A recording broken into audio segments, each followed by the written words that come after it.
Oui, oui, tout à fait. Voilà, super. Mais donc, du coup, je vais entamer directement avec ma première question.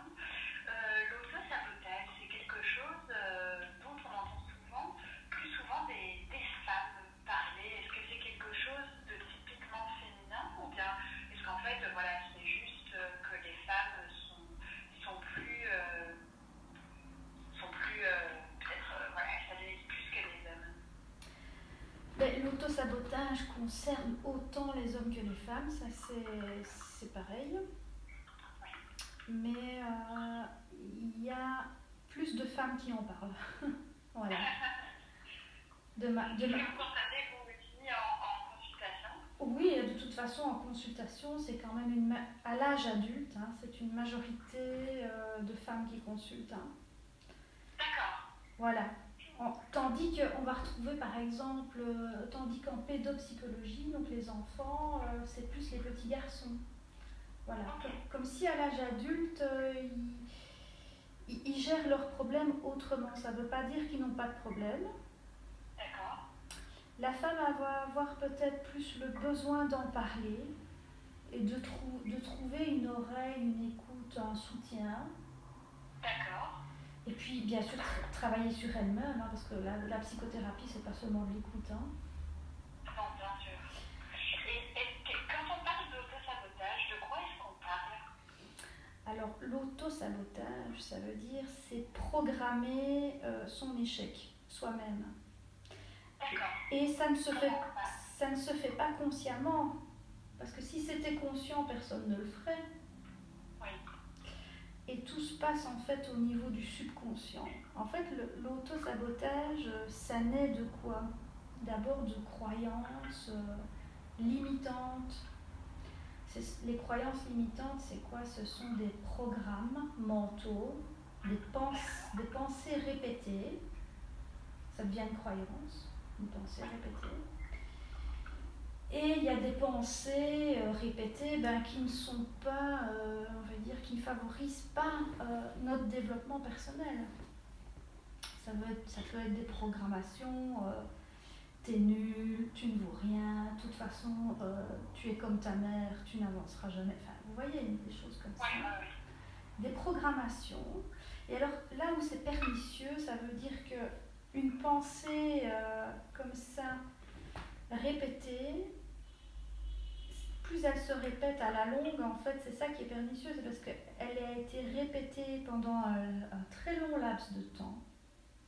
Et alors, elle va devenir une croyance et elle va s'ancrer dans notre subconscient. Et ça devient des automatismes. Hein, je fais ça. Vous avez un exemple? Alors, un exemple de sabotage.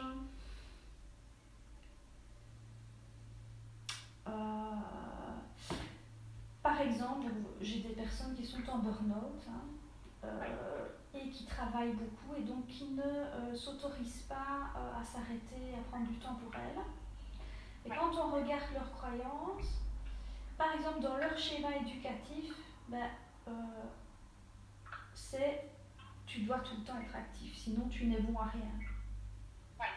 Et donc ça devient une programmation mentale, un schéma éducatif. Et alors la personne elle va vous dire en thérapie, mais vous savez madame, Merlot, j'ai toujours fait comme ça moi. Bon, j'ai vu chez moi, ça a toujours été comme ça. Vous voyez, donc quand on vous dit ça a toujours été comme ça veut dire que ça devient comme un réflexe. Et les réflexes, c'est de l'ordre du subconscient. Parce que les réflexes, c'est des automatismes. On les fait sans même y penser. D'accord. Et alors, il y a certains réflexes, automatismes, qui mènent à l'autosabotage. Puisque cette pensée, je prends l'exemple de cette dame en burn-out, qui a toujours fait comme ses parents, d'être hyperactif, on ne pouvait pas s'arrêter parce que sinon on était des oisifs, on ne foutait rien. Eh bien, à force elle a été droit dans le mur, on va dire. À un moment donné, c'est consumé au point que, enfin bon, moi je vois cette personne, ça peut aller jusqu'à des troubles psychosomatiques, hein, avec des ulcères à l'estomac. Enfin, la personne en question, on a dû lui enlever le côlon. Hein. Tellement elle avait des ulcères? Tellement elle avait un stress en elle qui a donc créé évidemment des sécrétions acides. Enfin, son estomac a été attaqué et son côlon. Donc voilà un exemple d'auto-sabotage. D'accord. Donc ça. Et qu'est-ce qui va différencier? Oui. C'est quoi les symptômes de. Qu'est-ce qui fait qu'on est dans l'auto-sabotage plutôt que voilà, dans d'autres comportements? Qu'est-ce qui sont les symptômes qui vous permettent de dire ah, ça c'est peut-être de l'auto-sabotage? Eh bien, quand vous avez des récurrences, les récurrences, ça veut dire une répétition de tout le temps la même chose. Ça, il y a des chances que ça soit de l'auto-sabotage. C'est différent. Vous voulez dire la répétition d'un comportement dont on sait qu'il ne nous rend pas heureux et quand même. Voilà, et donc que vous subissez toujours les mêmes conséquences. Par exemple, ça peut être une femme, par exemple, qui va dire, vous savez, moi, je tombe tout le temps sur le même genre d'homme, je suis toujours avec des alcooliques. Oui. Et puis, je suis malheureuse. L'erreur est humaine. Bien sûr, l'erreur, ça peut arriver. C'est pas de l'auto-sabotage. Ça veut dire que c'est un coup de malchance ou bien on n'a pas bien réfléchi, etc. Mais quand il y a une répétition d'une situation qui ressemble de similitude, là, il y a de fortes chances qu'on soit dans l'auto-sabotage, c'est-à-dire dans une programmation mentale qui vous conduit à réaliser toujours le même scénario. Et alors après, ça va confirmer, vous savez, voilà, vous voyez, hein, ça arrive encore, ça veut dire les hommes sont tous des cons. Je vous l'avais dit. Et alors donc c'est comme une supposition, voilà, qui se réalise en fait. C'est la réalisation d'un scénario. Mais quand on est dans l'auto-sabotage, on n'a pas conscience que. Ah non, ça n'est pas conscient l'auto-sabotage. Ça devient conscient quand on va commencer à se remettre en question. D'accord. Et alors, vous en avez parlé vraiment, mais c'est quoi les causes de ce type de comportement? Je vous dis, les croyances, elles se créent comment? Les causes, ce sont des croyances. Toute notre réalité, la réalité qu'on vit dans le concret, dans la matière tangible, n'est le résultat de nos pensées, de notre conscience. Tout résulte de ça. Donc, l'origine de l'autosabotage se trouve dans des croyances limitantes, dans des programmations tordues, discordantes et pathogènes. Et comment elles s'héritent? Ça peut être dans l'éducation, ça peut être dans le culturel, tout ce qu'on peut véhiculer comme message au niveau social aussi. Ça peut résulter aussi de l'expérience de vie. Il y a des gens qui vous disent, vous savez, j'ai connu plusieurs expériences, ça m'a forgé comme ça. Mais ça peut aussi, ça peut être vu dans l'autre sens, ça veut dire que les expériences ont été forgées par des croyances. Vous voyez, c'est circulaire. Oui. Ça s'entretient. Ça s'auto-alimente. Et donc, justement, comment est-ce qu'on peut briser le cycle? Eh bien, d'abord, il faut en avoir marre. Tant que la personne n'en a pas marre de ses récurrences, et il y a des gens qui vont vous dire, mais si, hein, j'en ai marre, mais en fait pas vraiment, parce que peut-être qu'il y a un bénéfice caché à rester dedans. Mais le jour où vraiment, on n'en veut plus du tout, on en a marre, on a un déclic, ou parfois c'est le corps qui dit stop aussi. Voilà, dans le cas de cette personne que j'ai vue en burn-out, d'ailleurs, elle n'a pas lâché sa programmation. D'ailleurs, je lui avais dit, vous savez, madame, tout ça, c'est des programmations. Elle dit, mais je ne peux pas être différente de mes parents. Mais c'était pas elle, c'était son corps qui l'avait amenée ici, parce que moi, je suis spécialisée en psychosomatique, donc je vois des gens qui viennent avec des symptômes, ils viennent pour le symptôme, mais ils ne viennent pas forcément pour ce qu'il y a derrière. Oui, bien sûr. Et donc là, on a toujours notre libre arbitre, évidemment, hein, de choisir, tiens, est-ce que j'ai envie de modifier ça ou pas? Mais donc il faut que la personne, soit c'est le corps, veut dire des symptômes corporels, il y a des gens qui vont dire, voilà, je je suis fatiguée, je n'en peux plus, il faut que je fasse quelque chose. Oui. Ou alors ça va plutôt être une réflexion consciente de dire mais tiens, en fait je vis tout le temps la même chose et j'en ai marre. Donc ça devient là plutôt une demande consciente. C'est pas le corps qui demande, c'est plutôt la raison. Mais en tout cas, il y a un trop plein, il y a un trop. Et donc ça, c'est la première étape, c'est d'en prendre conscience. Et puis après, qu'est-ce qu'il faut faire On va décortiquer toutes les programmations. On va prendre le temps, par exemple en psychothérapie, on va faire l'historique de la personne depuis de sa conception jusqu'à là où elle en est aujourd'hui. On refait tout un historique de quel a été son modèle éducatif, quelles étaient les personnes autour d'elle. On va vraiment aller faire le diagnostic des croyances, des modèles, des programmations qui se sont construites. D'accord.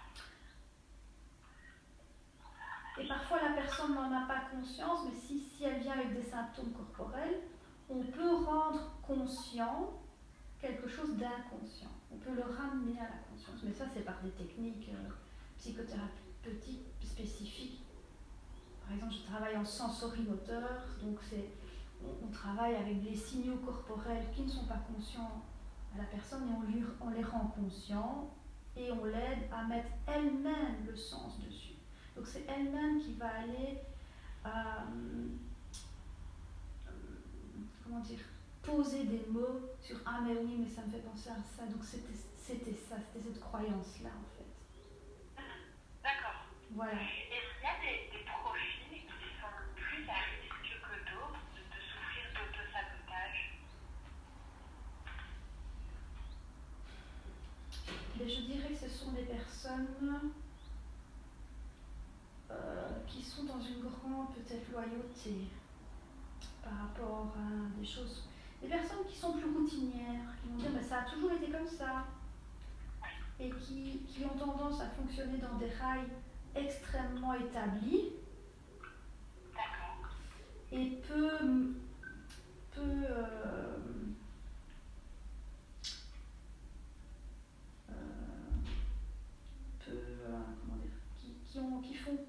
qui ont peut-être un peu moins de